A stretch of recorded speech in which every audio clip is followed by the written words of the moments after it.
Muy buenos días a todos. Me va a tocar entonces moderar esta sesión, que realmente y además darles el agradecimiento. Soy Valeria Piñeiro, como me dijeron, representante regional del IFPRI, International Food Policy Research Institute, pero que somos parte del CGIAR. Como parte del CGIAR tenemos unos programas, programas científicos y uno de ellos es sobre innovación de política. Dentro de lo que es este programa, una de nuestras iniciativas, la cual lidera el IFPRI, es justamente esto de Mercosur Outlook, que es lo que vamos a presentar hoy. Me parece que complementa muy bien lo que acaba de mencionar Ramiro Costa, en donde justamente lo que nosotros tratamos de lograr y lo que es importante es lo que es evidencia. ¿Para qué es importante la evidencia? Para la toma de decisiones a nivel político, a nivel empresarial, pero también toda esta cuestión de innovación que estaba mencionando Ramiro. Entonces, este tipo de trabajo complementa de alguna manera lo que acaban de exponer, que es un monitoreo de lo que está pasando en la actualidad. Y también seguido por lo que mencionó también el presidente de la Bolsa de Cereales, el doctor Marra, con respecto al contexto en el cual lo estamos viviendo. Con lo que este tercer bloque calza perfectamente en este estilo de rompecabezas. Es un bloque más a lo que veníamos. Se empezó con el contexto, dirigido por el doctor Marra, seguido por Ramiro, que fue un monitoreo de lo que está pasando en la actualidad, con algunas ideas de qué es lo que nos está faltando. ¿Qué es lo que nos está faltando para llegar justamente a ese escenario, a esa visión que tenemos de largo plazo de la Argentina y en este caso vamos a mencionarlo también del Mercosur? Con estas proyecciones lo que se logra es mirar hacia el futuro, decir, bueno, en 10 años, ¿dónde vamos a estar? En el caso del baseline, que es lo que Nicolás va a presentar, es dónde vamos a estar si siguen las cosas a cómo se están dando, estas tendencias, este contexto que se mencionó más temprano hoy a la mañana. ¿Para qué es importante de vuelta? Para que podamos nosotros seguir ese escenario o cambiarlo. Y ahí es donde después entraría la parte de distintos escenarios que conjuntamente estamos pensando hacer entonces dentro de lo que es el Mercosur. Entonces mi agradecimiento principalmente es a la Bolsa de Cereales, Nicolás Jorge y Ramiro Costa por sobre todo, por llevar el liderazgo de este trabajo, pero obviamente que no lo podríamos haber hecho sin Vanessa Pereira y Silvia Campos de parte de lo que es Embrapa, el Ministerio de Brasil, y ahora contando también con Catalina Raba de lo que es OPIPA y Uruguay. Para nosotros, encantados de trabajar en la región, es muy importante el CGIAR, es a nivel global, para nosotros es muy importante qué es lo que pasa en el Mercosur, no solo por las propias prioridades y necesidades de ustedes, sino también el rol que cumple el Mercosur en lo que es la seguridad alimentaria a nivel global. Con lo que todos estamos mirando al Mercosur y para nosotros es un honor de alguna manera poder acompañarlos. Este panel, ahora volviendo, Nicolás entonces va a hacer la presentación de lo que es el escenario baseline del Mercosur y después vamos a tener algunas preguntas en el panel para también dirigir un poco este contexto y esta visión de hacia dónde queremos ir y cuáles son aquellas lecciones que ya dentro del Mercosur estamos teniendo. Así que con esto, Nico.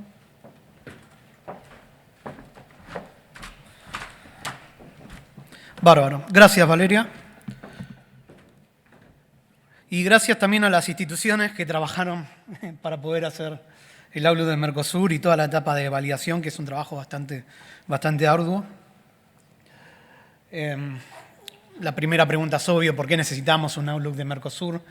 Es difícil de sobreestimar el rol que tienen los países de Mercosur en el comercio mundial. Estamos hablando de países que exportan más de 180.000 millones de dólares de alimentos, más de 160.000 en términos netos de alimentos, y que están posicionados bien arriba en los rankings de exportadores de alimentos. No solo eso, sino que además lideran en varios productos, representando una buena torta de lo que es el mercado de comercio internacional. Bien conocido el caso de la soja, tanto en exportaciones como en producción, casi con la mitad del mercado, pero también en otros productos, carne bovina, carne aviar, maíz, trigo. ¿Sí? Pero esta relación se da en dos sentidos. porque al mismo tiempo son productos que son muy importantes para las economías de nuestros países. De hecho, de los 20 principales productos exportados, esto es a nivel de partida, a 4 dígitos de nomencladores, la mitad son productos del agro. Y es más, soja acá aparece separado, si sumamos todos los componentes del complejo, supera al petróleo con creces. Un poco de cómo se construye este escenario. Existe un modelo de simulación para la construcción del Outlook, pero no es la única herramienta. La otra herramienta es el proceso que llamamos para la construcción del Outlook, donde partimos de definir los supuestos que llamamos drivers, que van a determinar la evolución, la dinámica en los próximos 10 años. Con el modelo generamos las primeras simulaciones y con esas simulaciones vamos a los expertos. Y los expertos de cada uno de los productos de los distintos países, incluso distintas instituciones, nos van a dar sus opiniones, ver dónde nos equivocamos. Es bastante importante trabajar de esta forma porque si nosotros fuéramos, en primer lugar, directamente a los expertos sin el modelo previo, muchos no sabrían dónde pararse para esa primera estimación. Pero al experto le resulta muy fácil identificar dónde están los errores, una vez que la simulación ya está hecha. Y lo mismo al revés. Si solamente contáramos con información de expertos, obtendríamos un montón de proyecciones que no se hablan entre sí, que no son consistentes entre sí. Entonces es por eso que necesitamos el modelo mediando en todo este proceso. Y además el modelo encaja directamente con este tipo de ejercicios. ¿Por qué? Hoy vamos a hablar solamente de un baseline, porque es el objetivo. Pero lo interesante es generar también escenarios alternativos y para eso necesitamos el baseline y necesitamos el modelo, ¿no? ¿Qué pasa si cambia tal política? ¿Qué pasa si ocurre tal efecto climático? ¿Sí?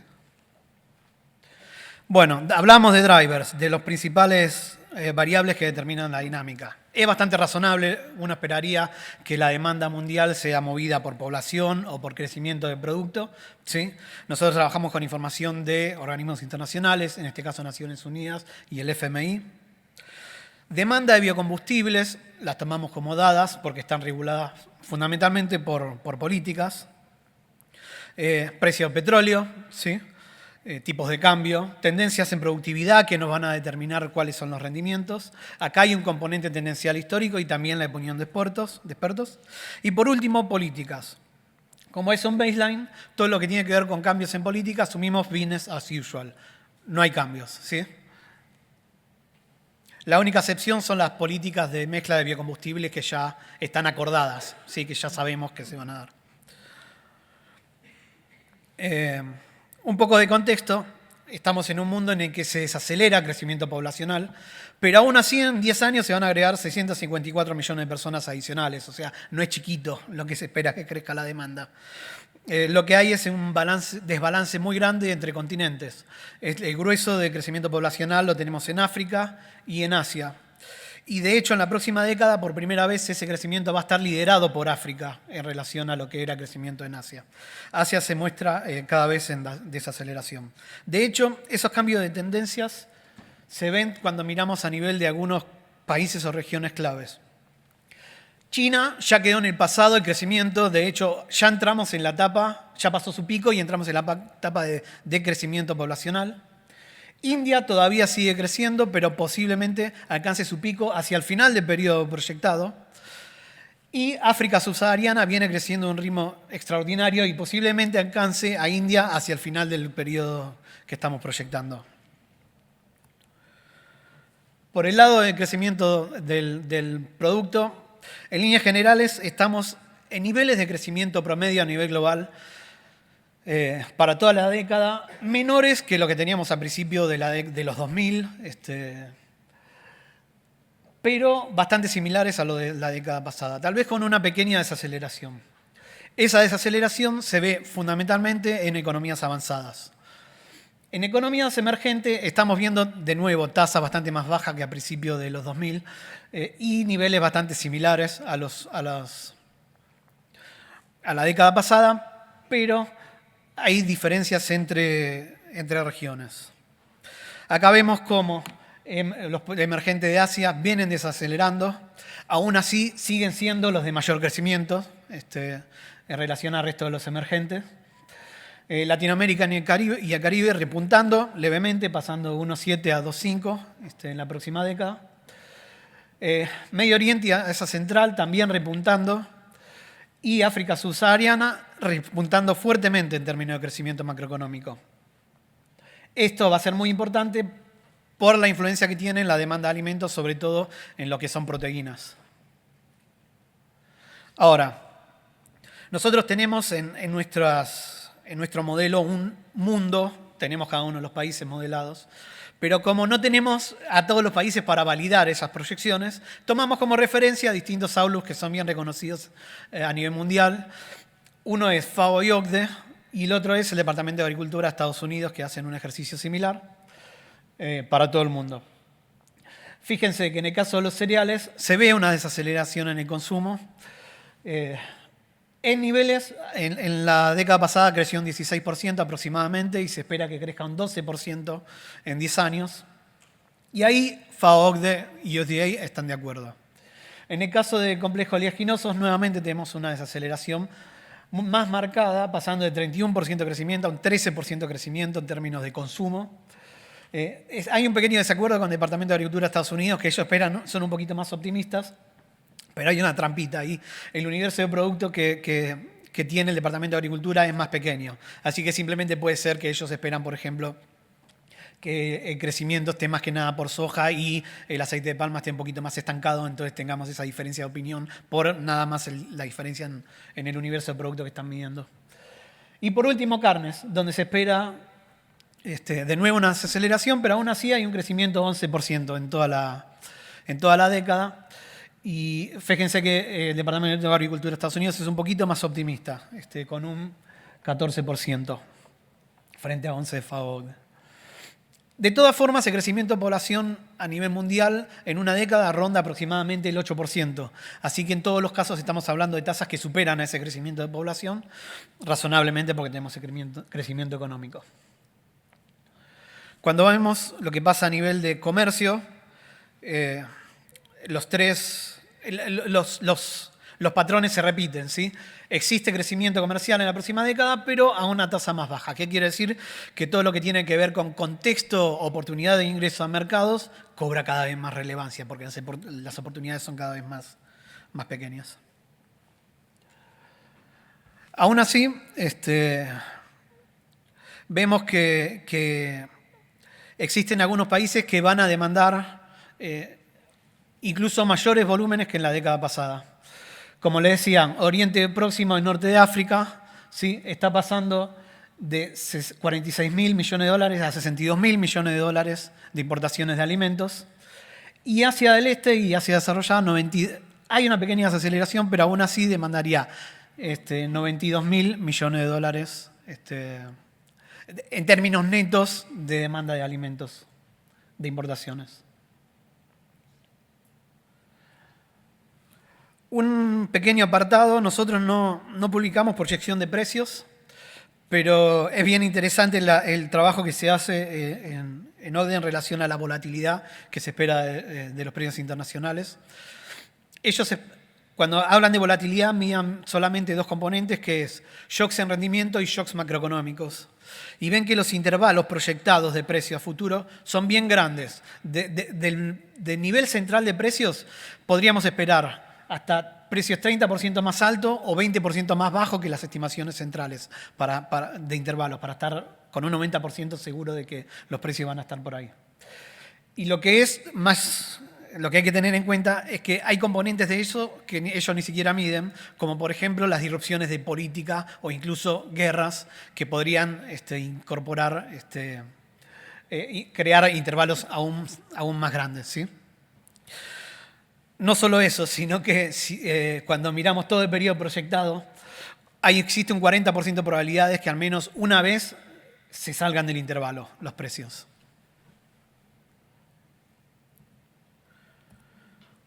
Bueno,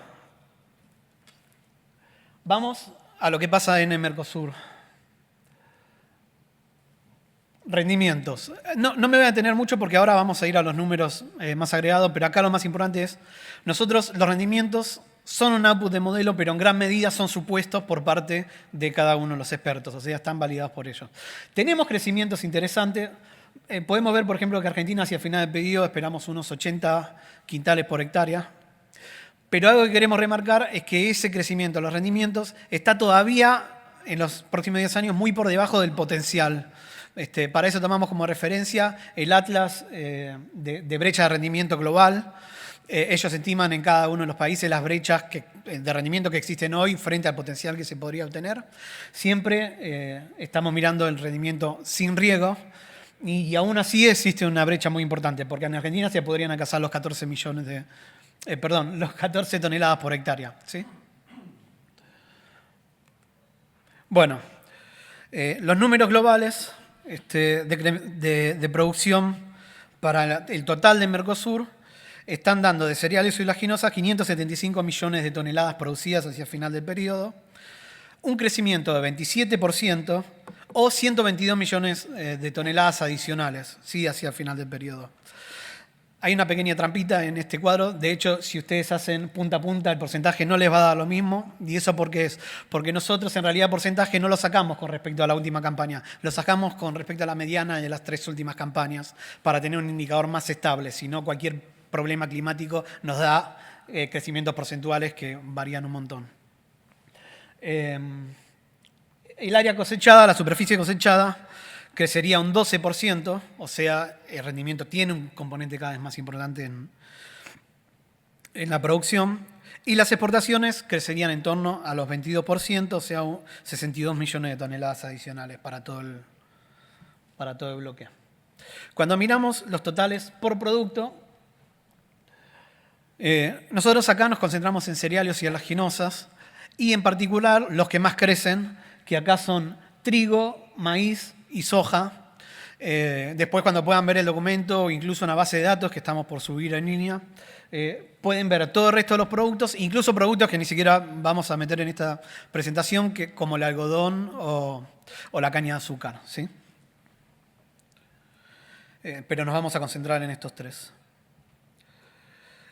Arrancamos por trigo. Ahí tenemos que la producción pasaría de unos 26 millones aproximadamente en el periodo base a unos 35 millones proyectados. Crecimiento de 8,6 de producción punta a punta. En este contexto, en relación a la participación en cuánto crece superficie y productividad, tenemos que el crecimiento de producción está explicado en un 45% por superficie y el resto un 55% por productividad. Cuando vemos lo que pasa entre países, acá el gráfico está engañando un poquito. En realidad el crecimiento en la próxima década de todos los países es un poquito más parejo, entre un 10 y un 15% de producción, de crecimiento de producción. Y el promedio para Mercosur, un 15% en superficie y 33% en producción. Pero ¿qué es lo que pasa? En Argentina la producción da bastante más elevada, como le decía, porque tomamos 3 años de periodo base de referencia y tuvimos 2 campañas relativamente bajas en el caso de trigo. Entonces el crecimiento parece sobredimensionado, sí, parece espectacular. De hecho, gran parte de este crecimiento ya lo anunció Ramiro para la campaña que sigue, ¿sí? Que en realidad es recuperación. ¿Sí?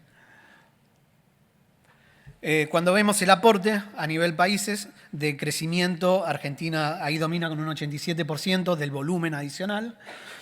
Sigue Brasil con un 9%, Paraguay un 1% y Uruguay un 3%, perdón, del total. Las exportaciones adicionales andarían alrededor de 5,8 millones de toneladas exportadas adicionales. Eso sumando el bloque como un todo, ahí vemos que en realidad el que aumenta más que nada en exportaciones es Argentina, con 7 millones de toneladas adicionales. Y ahora vamos a ver lo que pasa con Brasil. Porque ellos, además del crecimiento para consumo, tienen un gran crecimiento para bioetanol, pasando de unos 300.000 toneladas a unas 600.000 toneladas hacia el final del periodo de trigo usado para etanol. Aún así, vienen creciendo en producción en Brasil Y las importaciones se prevén prácticamente estables, ¿sí? O incluso con una pequeña pendiente hacia la baja, dependiendo el año que tomemos como base.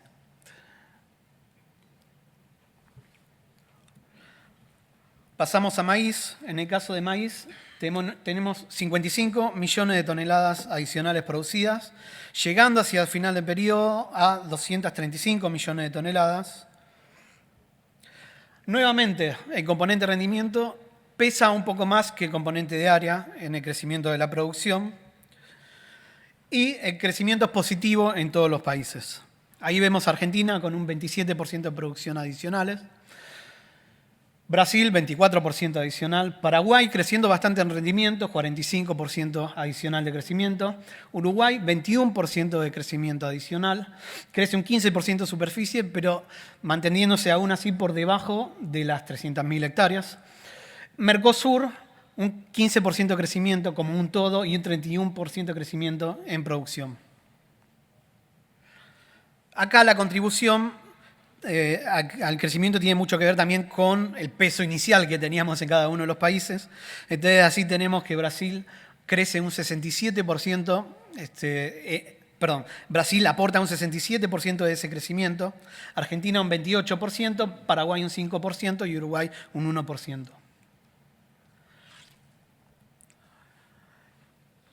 Maíz, las exportaciones andan alrededor de 18 millones de toneladas. Cuando comparamos con la producción, ahí tenemos una buena pista de lo que está pasando con el consumo interno, y vemos que el consumo interno crece muy fuertemente, sobre todo en Brasil. Estamos hablando de unos 30 millones de toneladas adicionales prácticamente consumidas. Argentina domina entonces en ese caso por una cuestión de crecimiento en el consumo, casi unos 10 millones de toneladas adicionales creciendo, y seguido por Brasil unos 8 millones de toneladas adicionales exportadas. Lo que está pasando en Brasil es el gran crecimiento de la demanda de maíz para la producción de etanol. De hecho, casi todo el crecimiento en etanol, o gran parte del crecimiento de etanol nuevo, va a venir de la mano de maíz más que de la caña de azúcar. Entonces tenemos que pasamos de 21 millones de toneladas consumidas a casi unos 23 millones de toneladas consumidas hacia el final del periodo de maíz para etanol.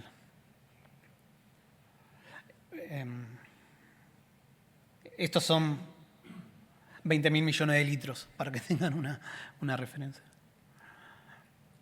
Para el caso de la soja, tenemos 47 millones de toneladas adicionales producidas para el Mercosur como un todo, llegando a 266 millones de toneladas hacia el final del periodo. Nuevamente, la superficie crecería, explicaría un 44% de este incremento. La productividad, un 56% de incremento de esta producción. Y el crecimiento es positivo para todos los países. Un 9% en Argentina, un crecimiento bastante más elevado en Brasil, un 20%, 29% en Paraguay, 10% en Uruguay, un 21% promedio para todo el bloque. Este crecimiento, la contribución se da en un 80% por parte de Brasil, sigue Argentina, un 11%, Paraguay y Uruguay, un 8% restante. El complejo soja, mirando como un todo, incluyendo aceite de harina, exportaría unos 32 millones de toneladas adicionales para el total del bloque, totalizando, superando los 200 millones de toneladas exportadas, ¿sí?, de soja. Tenemos un cierto crecimiento en crush, en Argentina unos 2 millones de toneladas, en Brasil unos 13 millones de toneladas, 1,3 en Paraguay.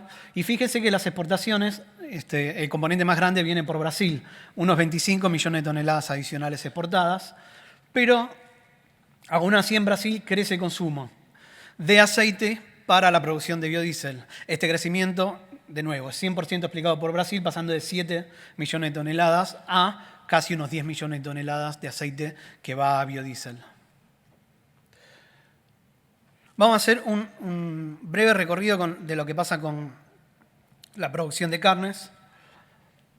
Estamos hablando de, en una década, 4,6 millones de toneladas adicionales de producción de carnes. Es una cifra bastante importante. Sigue liderando carne aviar en el total de bloque, pasando de 17 millones de toneladas a 19 millones de toneladas. Carne bovina, segundo lugar, llegando a las 17 millones de toneladas para el total de bloque. Carne porcina, unos 6 millones de toneladas.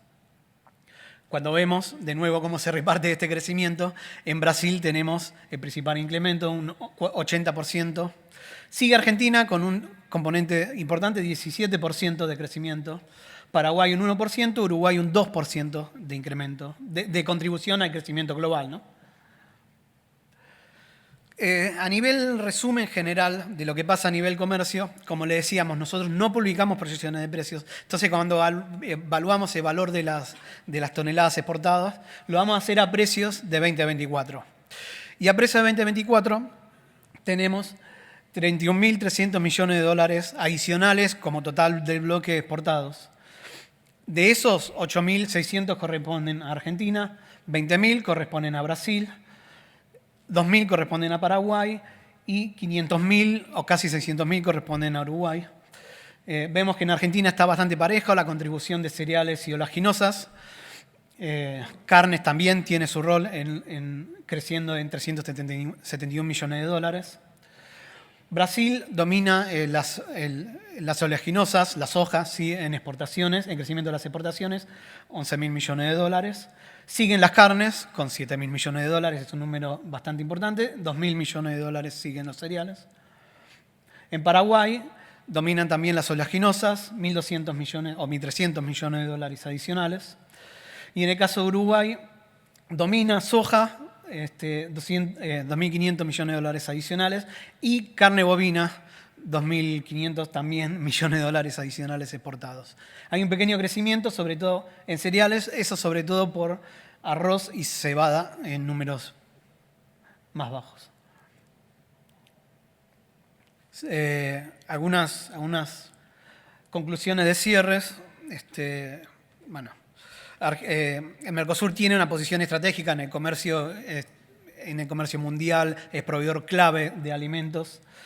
Y el mundo continuaría demandando, pero a menor ritmo.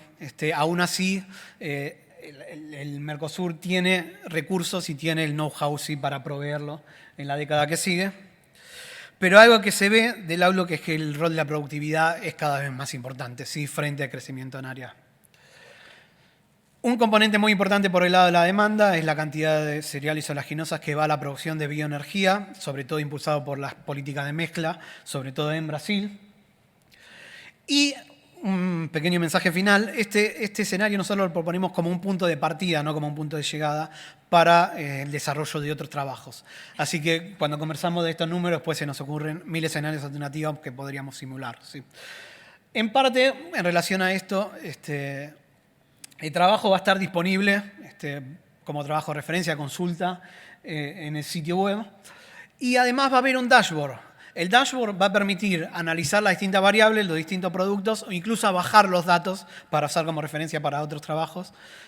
Todavía no está subido, pero en los próximos días ya va a estar publicado. Con eso, muchas gracias.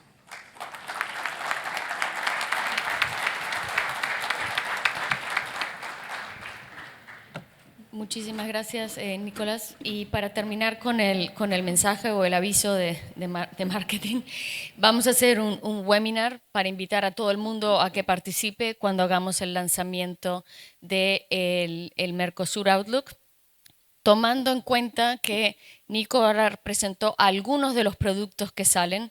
La base que tenemos incluye mayor cantidad de productos y acuérdense que esto es cómo el Mercosur se posiciona en el mundo, con lo que también va a haber datos sobre el mundo en general, donde también van a estar disponibles para poder bajar y demás. Ahora, como la siguiente etapa entonces de este panel, lo que nos gustaría es poder hacer una pregunta nada más a cada uno de los panelistas que comparten el panel acá conmigo, como también darles una idea de otras características que cada uno de los países tienen como lecciones para que podamos seguir pensando y que nos servirán además para poder seguir desarrollando no solo el escenario base, sino estos escenarios que también Nicolás acaba de mencionar. Así que me gustaría empezar con Vanessa. Y la pregunta sería, ¿en qué consiste el Plan Nacional de Conversión de Pastos Degradados y cuáles son las principales metas y expectativas a futuro que se plantean con su implementación? Muchísimas gracias. Gracias, Valeria. Gracias, Nicolás, por la invitación y por la oportunidad de hablar del Camino Verde Brasil, que es el nuevo nombre del Programa Nacional de Conversión de Áreas Degradadas en Sistemas Agropecuarios y Forestales Sostenibles, Brazilian Greenway. Es una iniciativa prioritaria para el Ministerio de Agricultura y Ganadería de Brasil, que trabaja con otros ministerios y también con otros parceros, como Embrapa, para restaurar, promover la restauración de 40 millones de hectáreas de áreas degradadas en un periodo de 10 años. ¿Y cómo lo haremos? La estrategia es ofrecer crédito en condiciones más facilitadas a los productores para que restauren sus áreas sin abrir nuevas áreas, sin deforestación. Es una de las principales características del programa. Y hacerlo con las prácticas y tecnologías más sostenibles, regenerativas y más eficientes. Entonces, el programa tiene una referencia de investigación y desarrollo muy fuerte, tanto para indicar cuáles son las tecnologías adecuadas para cada sistema, pero también para construir el sistema de monitoreo, reporte y verificación, que es muy importante, tanto para el nivel del programa, pero también de los productores. Y una otra característica importante del programa es que estamos buscando distintas fuentes de financiación para el programa. La primera conseguimos hace un año con apoyo de la Secretaría del Tesoro Nacional de Brasil, que emitió bonos sostenibles e hizo una operación de blended finance que va a disponibilizar a los productores de Brasil 6 mil millones de dólares, $6 billion, para que cambien sus sistemas de producción, adoten prácticas sostenibles y recuperen sus áreas. Y siempre con la idea de cero deforestación y el uso de las prácticas regenerativas.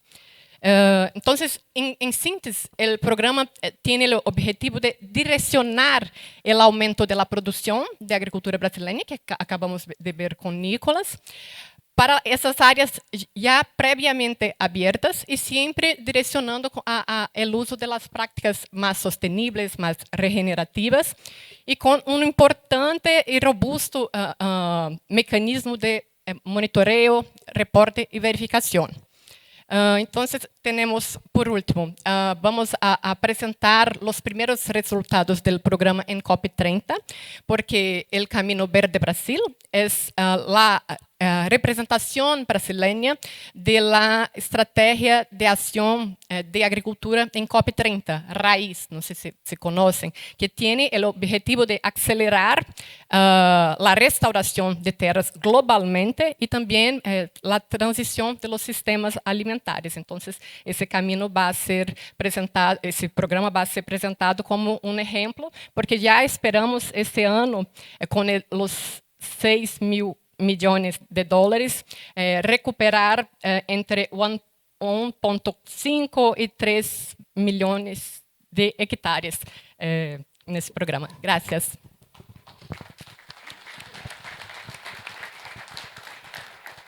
Muchísimas gracias, Vanessa. Eso muestra una de las cosas que nos podrían llegar a cambiar estos escenarios que estamos mencionando.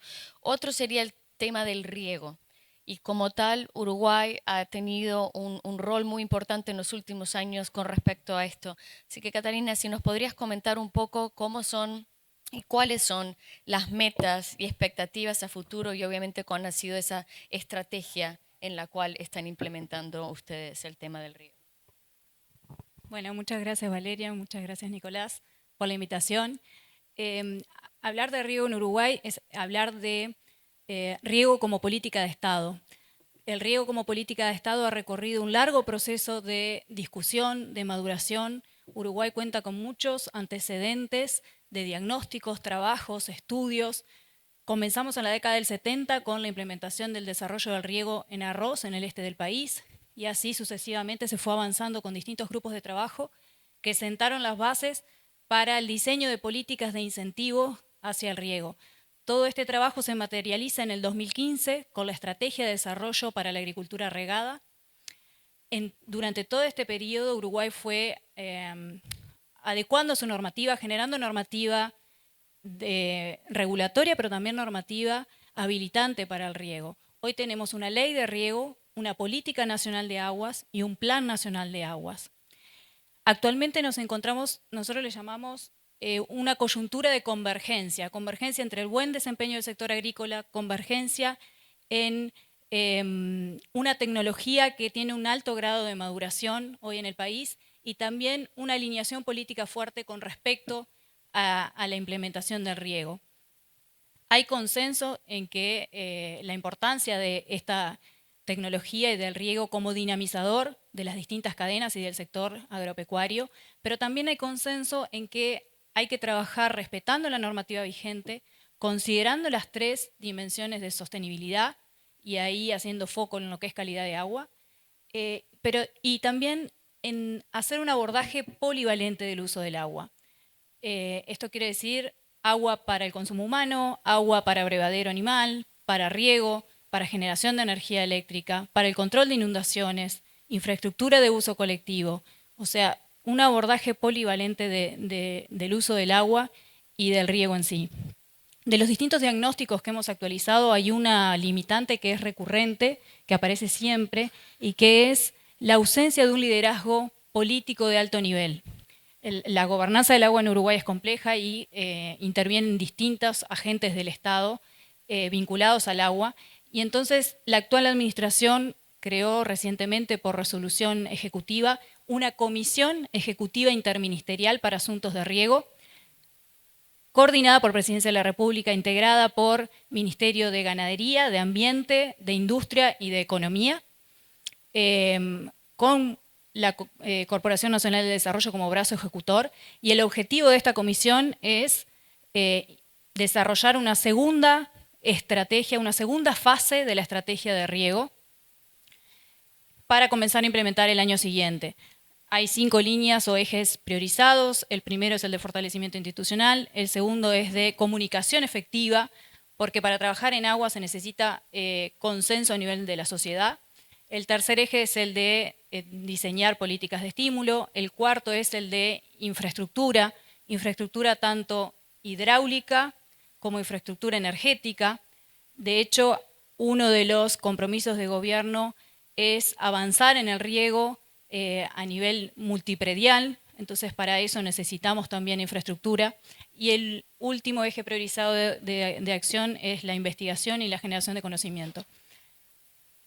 Como objetivo aspiracional, en el mediano plazo tenemos el objetivo de duplicar el área regada en Uruguay, tanto de cultivos como de pasturas. Actualmente se encuentran en 80.000 hectáreas promedio. El maíz forma parte de esta estrategia claramente por su respuesta en productividad, en términos de productividad al riego suplementario. Hoy Uruguay siembra 250, 260.000 hectáreas de maíz y solo se riegan en promedio 30.000 hectáreas. Incorporar riego en 60.000 o 80.000 hectáreas que hoy son sembradas en secano de maíz, eso podría generar un incremental en la producción de 300.000 o 400.000 toneladas adicionales que se van a incorporar directamente a las cadenas de producción animal. Y bueno, en resumen, este mayor volumen va a reducir, se espera que se reduzcan los costos de alimentación en las cadenas de ganadería, lechería, avicultura.